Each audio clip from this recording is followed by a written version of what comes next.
to River Talk. Today is the 29th of March, and we got a couple of topics we're going to be discussing here today, but just to introduce everyone, we got Ashlyn, we got Nicholas, we got Colin and Trey, and I'm, again, your moderator, Zach. And so the first topic we'll be discussing today is the American Health Care Act, which was trying to be pushed by Republicans the earliest part of this week or last week? Yeah, I think last week. Last week. So, you guys are, for the most part, Republicans. I know you are. And so, would you mind explaining some of the major aspects of the American Health Care Act? Well, to keep it as short and simple as possible, they took the word Obama and Obamacare, they got rid of it, and they put Paul Ryan's name, and that's pretty much it. Yeah, they tried to repeal and replace Obamacare with Obamacare. And provide coverage for more people by taking away coverage from 24 million people. Yeah. Because that's a good one. Yeah, so no, I mean, it's not really surprising that this didn't get through. I mean, it takes a real crappy bill with a Republican president, Republican Congress to not get through. I mean, really. It's too rushed. Mhm. Well, it's too Russian, it's too, Trash. awful. I mean, really. Republicans have been saying for years, we're going to repeal Obamacare. But they didn't if they would have just repealed Obamacare, I'm sure that they would have gotten it through. You know, what I find really dumbfounding is they had a good bill during the Obama years, which was doomed to fail because Obama, that would have completely repealed Obamacare and put in a good Republican solution to it. They could all Republicans, moderate, conservatives, whatever, they could all agree on it then, but when we have a Republican House, Republican Senate, soon a Republican judiciary, and a Republican president, we couldn't take that same bill and bring it back. We had to come up with a really trash bill that fit the Democrats better. So, to answer your question, no, I don't think most conservatives are Republicans. That's not how this works. That's not how any of this works. And from what I've at least read, it's a lot of the Freedom Caucus. It seemed as though a lot of the members of it disagreed that, a lot of the things that were in it weren't, for their taste, extreme enough, or that enough was being put into the bill, which, arguably there is a lot of things that are missing in the bill, sure. But some were arguing that it itself was not extreme enough to cutting Medicaid and other aspects of Obamacare that is currently in place. I just thought that was... Yeah, and now the Freedom Caucus they're the ones to blame. So now Trump and Ryan have come down on them. Never mind. It's so aggravating that for the first time in such a long time, I think the first time ever, that Republicans hold a majority in almost all three big branches of the federal government, that we can't come together and make good on a promise that they've been making for God knows how many years. I mean, really, it's just depressing. What I find kind of just amazing is that Republicans, we differ on very little. We have a couple things here and there. Some of us are interventionists in foreign affairs, some of us aren't. But like Democrats, they have a huge palette of different ideologies. You've got centrists, you've got some more conservative Democrats, you've got liberals, you've got progressive socialists like Bernie Sanders in the game. See, whenever it comes down to getting stuff done, the Democrats, despite their huge palette of beliefs, they will all unite and they'll get stuff done, no matter if they agree with it personally or not. But us Republicans, even though we have a much narrower palette of beliefs, we can't agree on anything, and it's really frustrating and just it makes no sense. It doesn't. What do you think represent that the brand. stems from then, the lack of being able to all shift together on a bill and pass it? Honestly, I couldn't even tell Well, you. see, the problem is that, okay, so Donald Trump, right, whether you love him or whether you hate him, he's not the most fiscally conservative Republican guy, right? We know that. We've always known that. A large majority of his voting base were populists, right? So then he was on the coattails of fighting against the establishment and draining the swamp. Well, the swamp is still very much full, and the establishment is very much, he's becoming the establishment almost, it seems like. So when you have these, see, I like to break down the right wing into like three major groups. You have the alt-right, which is a bunch of morons that and Nazis don't know jack shit about anything. I mean, really, they're trolls. that like to call people cucks, and I mean, it's just nuts, right? Right, I like to call people cucks, and I ain't no Nazi. Yeah, but that's another story. So then you have your more constitutional conservative Republicans, which is what I would lob both of us into, which is what I think, again, I don't know because things are changing so quickly, the majority of House and Senate Republicans are. And then you have social conservatives like Like Glenn, like Mike Huckabee and Glenn Beck, that really have no business representing the right wing at all. And then, Remember when he ran for president?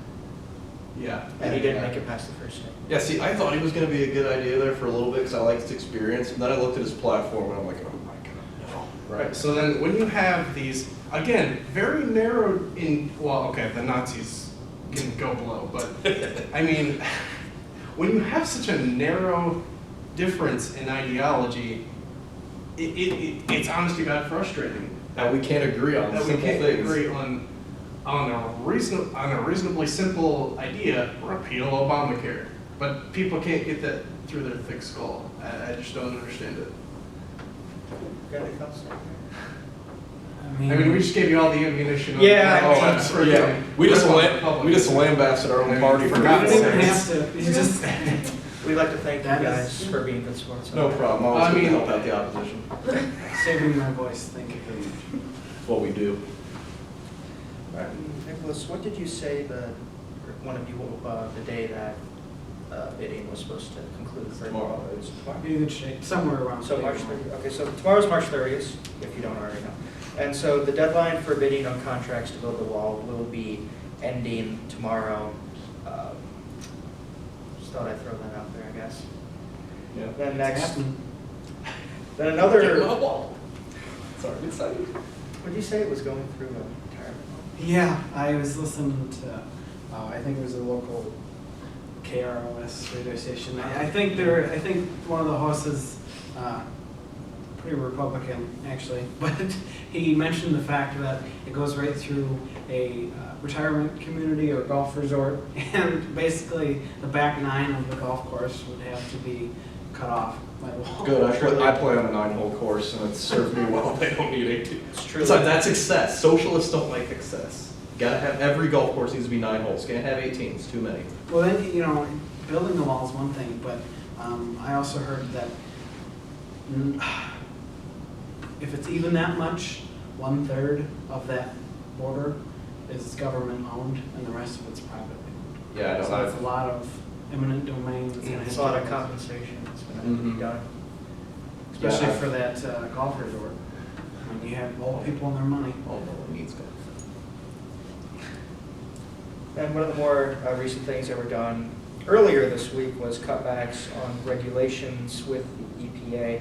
These are Obama-era regulations that were put in place that were to basically protect clean energy jobs, advancing green energy, cutting back coal emissions. I think one of them was supposed to make sure that industries would cut back coal emissions by 32% or something like that. Regulations like that, they're supposed to reduce carbon emissions and promote the growth of green energy jobs. Those were being cut back, and you got any thoughts on that? I mean, if the goal here is trying to be like China and walking around with masks on our face And London. not being able to see a half mile because it's so smoggy, then I guess we're going on the right path. But I think I speak for most of us when we say we don't want that. We don't want to go to that. So I have no idea why they were just taking. And a big platform for why he was doing this was to protect, the coal miner, right? Mm-hmm. Right. He wanted to push for clean coal, right? Oh yeah, clean coal. Clean coal, because Clean coal. that's how it works, right? And so It's like going money in a truck. here's just a thing I want to throw out there, is that since the 1970s, the coal industry has been in steep decline, just because if you take a lot of states in the union and you look at clean energy jobs versus oil or coal mining jobs, you will see that there is a vast difference between how many of those jobs are present there. Like, those jobs will outnumber, obviously, the fossil fuel jobs. So I'm just curious what jobs he's bringing back if this industry has already been in steep decline since the 70s. Before Obama, let me just be clear. Well, I'll tell you what he's bringing back. The entire economy of the states of West Virginia and Kentucky, those are two of the poorest states in the union, and they're completely dependent on coal mining. So the reason we're getting rid of those regulations is because it's had a devastating effect on the people living in Appalachia, because their livelihoods have been shut off in order to meet with Obama's clean energy quota. So. And also, it interferes with the free market, because obviously, not obviously, the way I see it, the best way to determine the primary energy source in a country is by the free market. So like, if the people want clean energy and things like that, that's what they'll go for. That's what the market will trend toward. But until you have wider access to that, and I'm struggling to words right now. Don't worry, I'm going to say anything. But ultimately, it should just be left to the market to decide. Government shouldn't be playing a role in the energy sector. It's ultimately, just to sum it up the way I see it. I ain't no goddamn terrorist. And welcome back to River Talk, guys. We're not talking about terrorist activities or anything like that. Our government. But when we left off, we were talking about energy and how Obama-era regulations were being cut back by the Trump administration through executive orders. And Colin was leading off with discussing how it will revive the economies of Virginia and Kentucky, chiefly, but other states in Appalachia. And I just want to ask you a question real quick. Do you think the push for green energy makes sense, renewable energy, that makes sense? Yeah, absolutely. But Do you think that, okay, so a lot of the jobs that if you take out of these states, I'm not sure about numbers in Virginia or Kentucky, but a lot of these jobs outnumber a lot of fossil fuel industry jobs, right? Okay, so then do you think the government should be making an effort to incentivize green energy programs, like taking coal miners and retraining them to be more efficient in fitting solar panels or fitting, wind turbines, stuff like that? honestly, I think the best way for the government to incentivize any energy, because I don't think it's the government's job to discriminate which energy sector gets to be propped up as number one. I think they should just cut taxes and just stay out of the way. But they should do that across the board: oil, coal, clean air. They just need to stay out of the way and just let the market run its course. That's the way they see it. All right. See, I agree with the whole idea of, teaching them, these other forms because one of the reasons that they do rely on coal is because it's what they know how to do. But if you can get them into solar energy, wind energy, whatever, then that could be very beneficial. And not to mention coal mining straight up, it's so unhealthy for these people. It's not just the environment, which we all know I'm huge for the environment, but just for the workers, it is dangerous. It costs less to send them to school for 2 years than it would be to pay their healthcare bills. And most of one of the friends I graduated with, he's already out of school and has a job, maintenance on wind turbines. Took 2 years at a community college. What are we spending through just 2 years now? I guarantee it's less than $5,000. Even if you don't have any scholarships or anything at all. I think that would be, it's more money being spent on the part of the government, but it's also better for the environment. And that's really the conservatives. We don't like the government spending money. I also But- don't like the idea of. Yeah, but money's gonna But have to be the spent. thing Yeah, I is don't- that I you're don't- making the United States more energy independent by not being forced to rely on oil from, say, Saudi Arabia or the Middle Eastern regions of the world. When I feel, Republicans like to talk about, how great we are, but I feel like making us more energy independent would put us on the path towards said greatness. Yeah, that doesn't mean we have to. The government shouldn't be putting its finger on the scale of clean versus fossil fuels. It's not the government's job, and it costs too much money. Yeah, but at some point, we're gonna run out of coal, we're gonna run out of oil, we're not gonna run out of sun, and we're not gonna run out of wind, unless We'll run out somehow, of sun eventually. Yeah, or if you live. Oh, yeah. That'll be long. billions of years from now. Yeah. I say, if we get to the point where we run up with the sun, then it doesn't really matter We at that don't need- point. Or if you go to the Andromeda Galaxy. Right, but that's what Colin's saying. If you open up the market, then the market will decide where. But if you open up the market, though, I feel like it's going to keep a trend that it's been keeping at for the last several decades with the fossil fuel industry. Why were they going to get rid of what they know People until they don't run like out of it? change. They don't like to change. Do you think, because a lot of the main energy corporations in the United States are big oil Mhm. or big coal.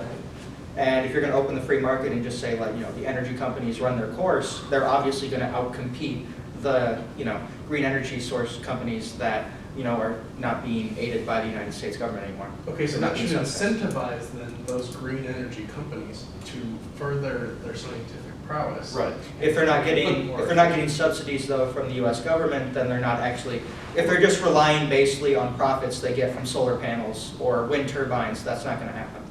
They're gonna run out of money eventually, and then they're gonna be forced to close Well, shop that- because they're gonna be, Well, not- the competition's gonna take them over. Well, that's just like putting a mom and pop up store up to ExxonMobil. Of course, ExxonMobil's just gonna crush them. I mean, but if you actually, prop mom and pop up with their solar energy and their wind turbines and all that stuff, they're gonna have a fighting chance. Yeah. But not if, oil, fossil fuels are just a giant conglomerate. It's been around for, It's because it's what works. There's not enough advancement in green energy right now to power the nation at the moment. I mean, green cars are super expensive and they're impractical in a lot of ways. Fossil fuel powered cars are the best way to go, just for transportation, for example. And once again, that's that's Well, just we for also- cars though, but that's not for, it's just an example. I'm just saying, the green energy, clean energy, that needs more advancement before it can be super viable. It's not saying that we should do away with it and it's bad. It's just that for the time being, fossil fuel probably is better, but ultimately it's not the government's job to subsidize one over the other or give any special treatment. Just yeah, let but the if you money take go. everything away, it's just gonna keep going that way until all of a sudden we run out and we have no idea what to do because everyone let the green energy die out. Well, there is a huge And market here's for this- green energy, though. Aside from that, I mean, you've got like in blue states, for example, like California, they love clean energy because they hate the coal, they hate oil companies and things like that. California's got one of the largest economies in the world. I mean, that's attributed in no small part to the green energy movement that's going on there. And the clean energy is pretty popular here in Iowa. We've got wind farms, we got solar, so I mean, it's not without customers. It's just the main problem that I have with government giving subsidies and such is that it interferes with the free market. It disrupts the flow of the way that the energy sector should be dealt with, just letting the customer decide. I'm just saying though, if we don't give them a lending hand, we have these vast oil companies that are able to pay off, our politicians are able to pay off lobbyists That's to why they lobby vote for for Ted these Cruz. things. And so, it's just having government backing for these agencies, I have an issue with it. It's not, right now, I pay my electricity bill to Alliant Energy. I have no idea how they get their energy, but I guarantee you it's not solely from wind turbines and solar panels. Now, me as a 21-year-old homeowner, do not have the funds to put up solar panels on my house. But if I had the option to go with a company that provided energy from solar panels and wind turbines, you're damn right I would do that. But that's the problem, is it's not the customer, it's the companies and it's the money. It's Right, they're but do you know never how to gonna get those switch. companies to lower their prices? Open it up to competition, open up the free market. And weren't you just saying earlier that coal and fossil fuels are on the decline? So naturally, the market is kind of starting to go away from coal. and Well, no, that- he's just cutting back progress for that market to boom even more because he's cutting back the regulations and the need for them in a sense. So, because he's reinforcing the idea of wanting more coal and oil jobs and not green jobs. Well, there's nothing wrong with giving people jobs, okay? Especially when you have the folks I'm in just saying though Kentucky. and that, West- I stated before though that you can retrain them to outfit wind You turbines, still have to solar go through. panels. You still have to go through the entire process of training them, all the while they're not getting any paychecks, and it's not the stuff that they know. And and for a lot of them, it's as impractical as it sounds. It's like a pride thing. They have my daddy was a coal miner, and his daddy was a coal miner, and his daddy was a coal miner, and my wife's daddy was a coal miner. Yeah, they all died when they were 58 because they were so unhealthy. Yeah, well, and what makes it the government's duty to tell them that that's not the way that they're supposed to do things? Because the government is there to help the country run better. And letting it kill itself and pollute the environment is not the way it should go. But the same argument could be made for people who are, for example, against the legalization of marijuana because the government's there to help people and marijuana stunts brain growth, things of the sort. But I'm sure you would argue that marijuana should be legal because it's that person's decision. It's also these coal miners' decision to be mining coal and not out there building solar panels for Ed Begley Jr. and Alec Baldwin and all those other liberal leaders. There's nothing saying they have to go build solar panels. It's just an option. They're cutting down on that, so, okay, they're gonna be out of a job. You can go find a job somewhere else, or you can take this free schooling and go do that. If you don't want to do that, that's fine. And not be It's paid for just the an entire option. duration. Who's gonna pay for the free schooling? Yeah, I know, I don't want to. If, I'd much rather them go and mine coal, so I mean, don't half the pay time, anything. even without government intervention, they're getting Pell Grants and all that stuff. I mean, people are making less money and they have all these kids, so these jobs are so important, and all of a sudden they're unemployed, they're gonna get free school anyway. And if it's not free, it's On, cheap. on our dollars. All those grants are provided, all those federal. But even if we didn't provided by change us. anything, that's still the way it would go. Or they could just get a coal mining job and not have to pay for anything. And they could be happy. Yep, and by the time your grandchildren are your age, they're not gonna be able to go outside without a mask because it's too polluted. If that's the way, if that's the world you wanna raise your or let your grandchildren live in and their children, Well, I don't wanna that's live in, fine. I don't wanna live in a nanny state. I don't wanna have a president who has the father or mother knows best attitude. I don't want them telling me and the rest of this country how to live their lives. It's up to us, okay? The government's just supposed to be there to provide basic services like transportation, defense, and to help people who are disabled and such. They're not supposed to be there to tell us how to live our lives. That's too much government control, and it can lead to communism or fascism, totalitarianism, if you will. All right, with that right there, we'll go ahead and end our energy discussion. We'll see you next week.